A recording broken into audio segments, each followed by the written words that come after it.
faithfully delivering value and interpreting great books from around the world. Hi, this is Sally talking books. Today, the book we're interpreting for you is The Omnivore's Dilemma. And there's a Western proverb: humans are masters of the earth, yet slaves to their stomachs. Indeed, in times of scarcity, humans ate simple meals and worried about what to eat.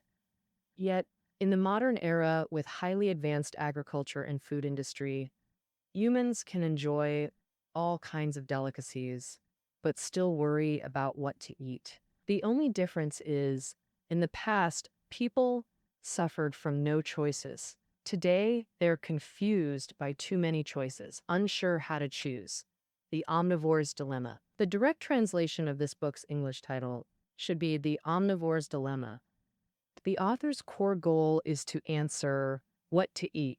He deeply visited farms, ranches, supermarkets, research centers, and food processing plants across U.S. regions, tracing food from origins to daily meals, revealing the true face of modern food industry and the dilemmas faced by omnivores. The author of this book, Michael Pollan, is America's top food writer and a dietary mentor to many.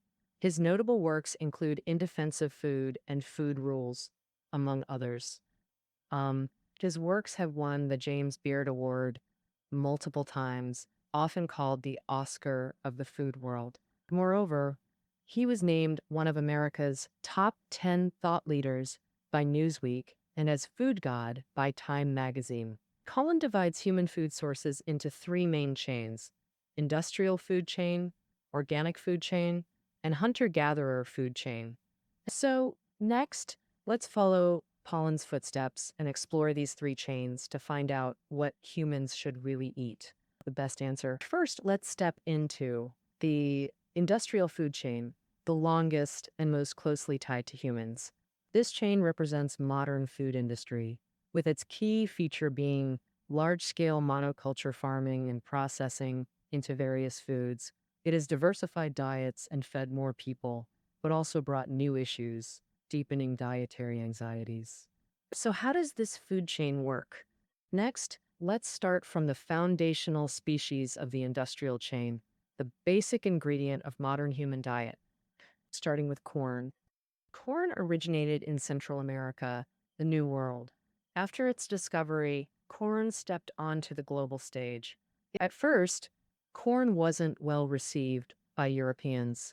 Many colonists even scornfully called it Indian grain, hoping to someday replace it with wheat. However, compared to wheat, corn has unique genetic advantages and tenacious vitality.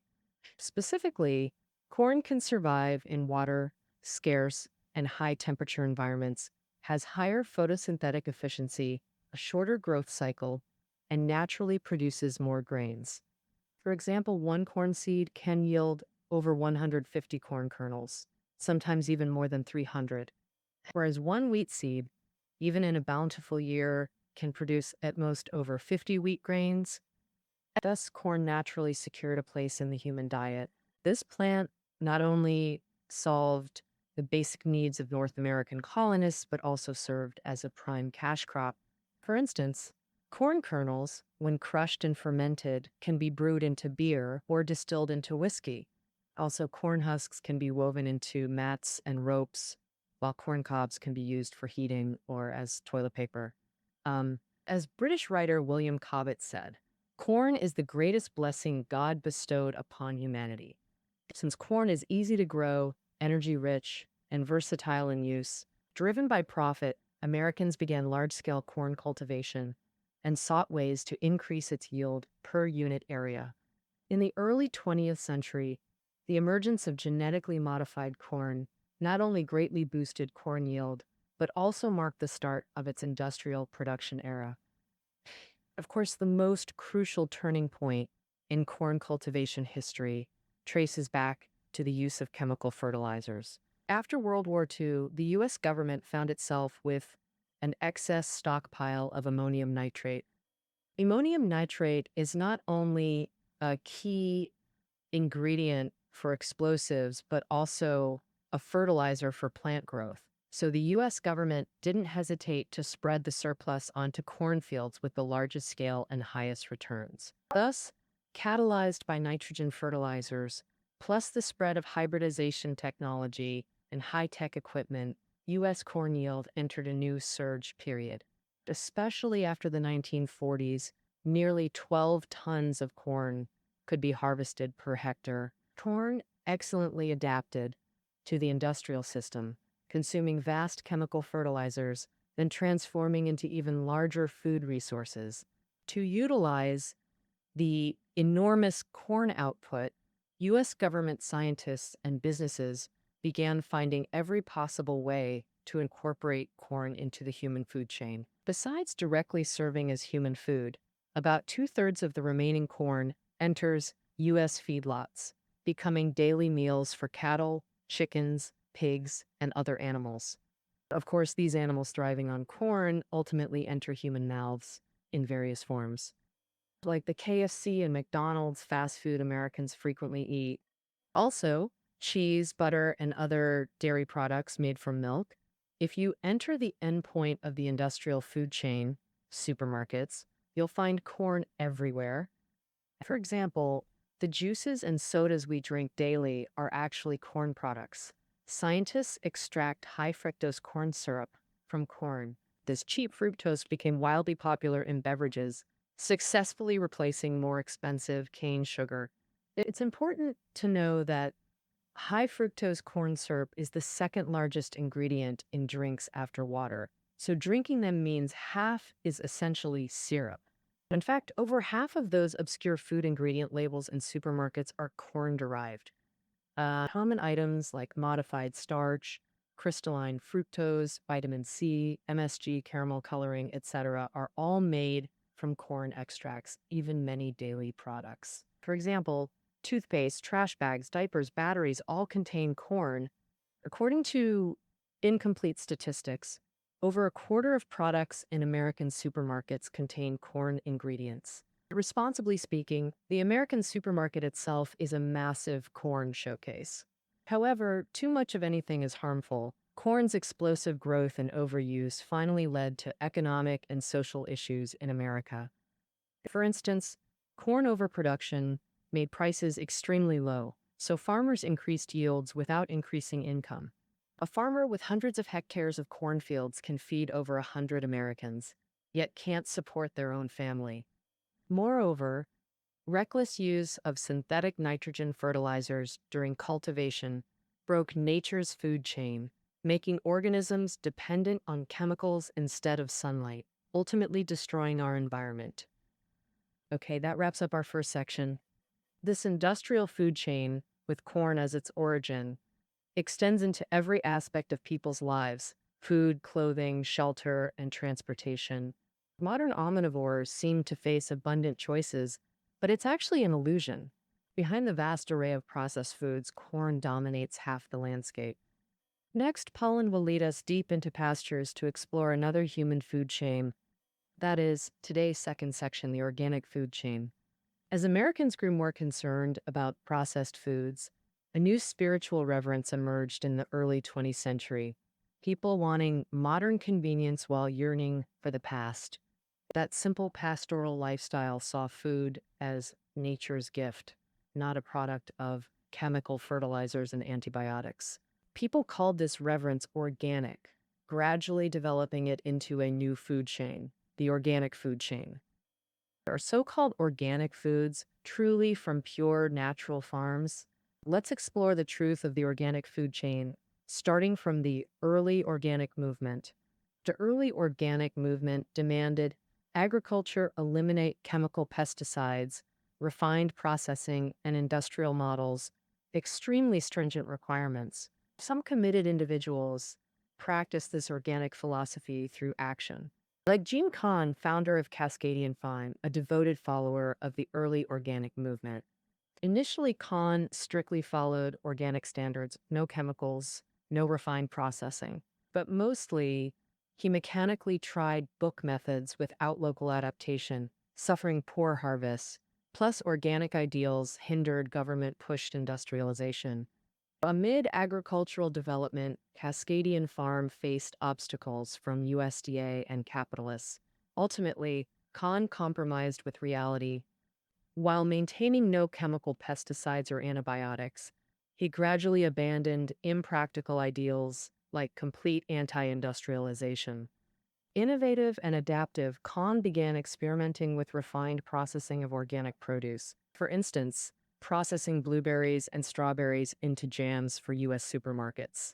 By the late 1970s, through Khan's efforts, Cascadian Farm evolved from a cooperative model into an industrial agricultural production system. Khan himself transformed from an ordinary organic farmer into VP of General Mills, a famous American food company.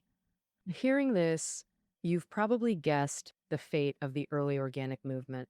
Those passionate, organic revolutionaries either quit halfway or turned to embrace the capitalist market. As Khan said, if your farm wants to survive, you must adapt to this booming industrial society.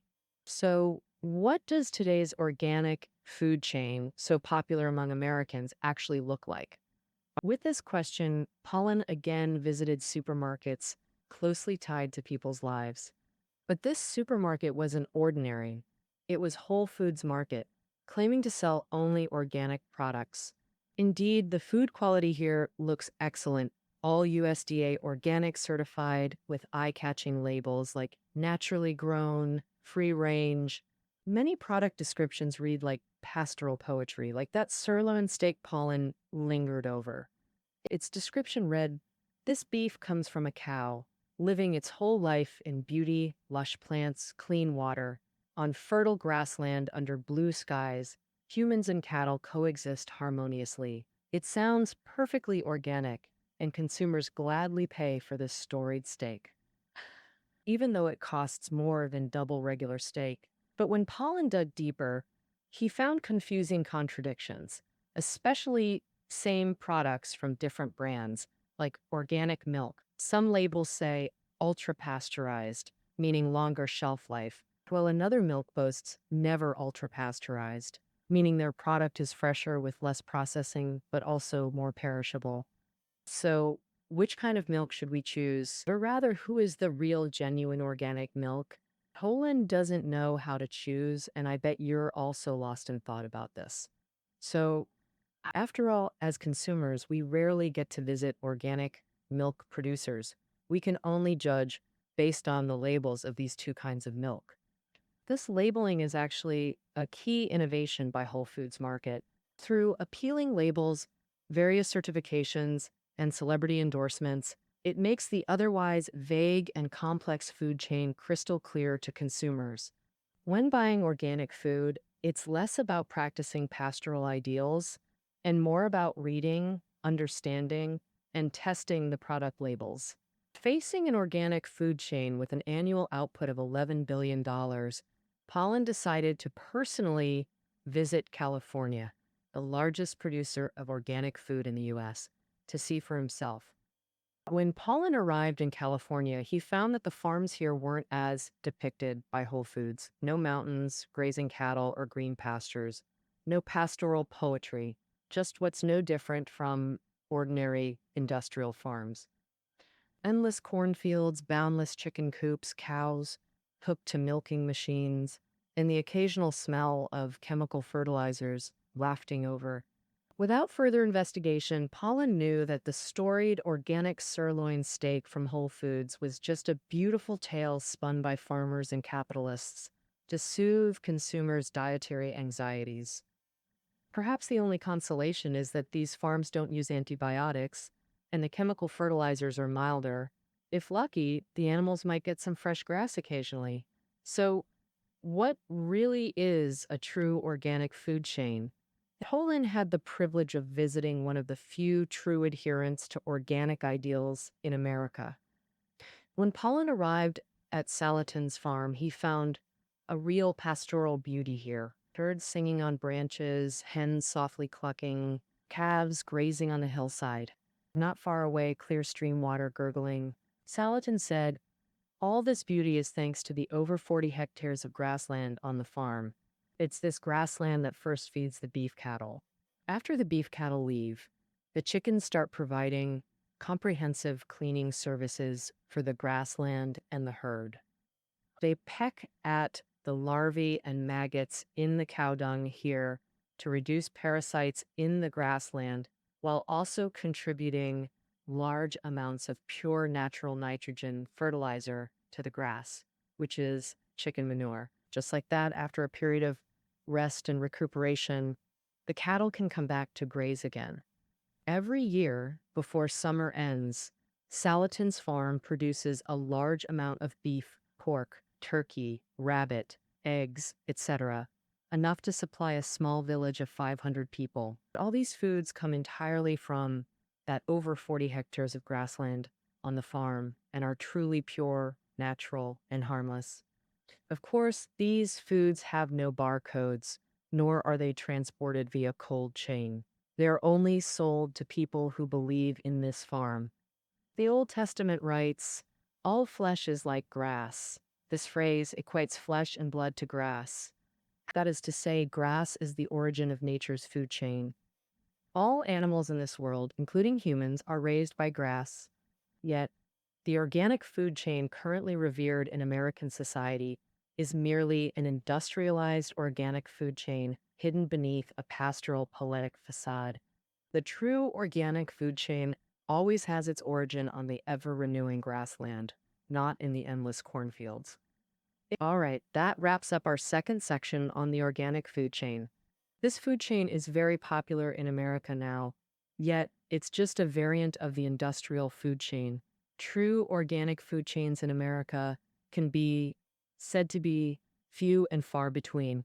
Next, Colin will transform into a forest hunter to experience the lifestyle of early human hunting civilization, which is today's third section for you, hunter-gatherer food chain. The hunter-gatherer food chain is the one most closely connected to nature for humans, and also the shortest in extension.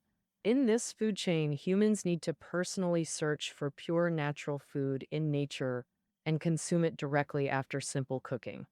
At the end of his journey through the industrial and organic food chains, Pollan found that in modern civilization, humans no longer need to personally participate in hunting and gathering food most of the time, and often don't even need to make it themselves to enjoy a feast on the tip of their tongues.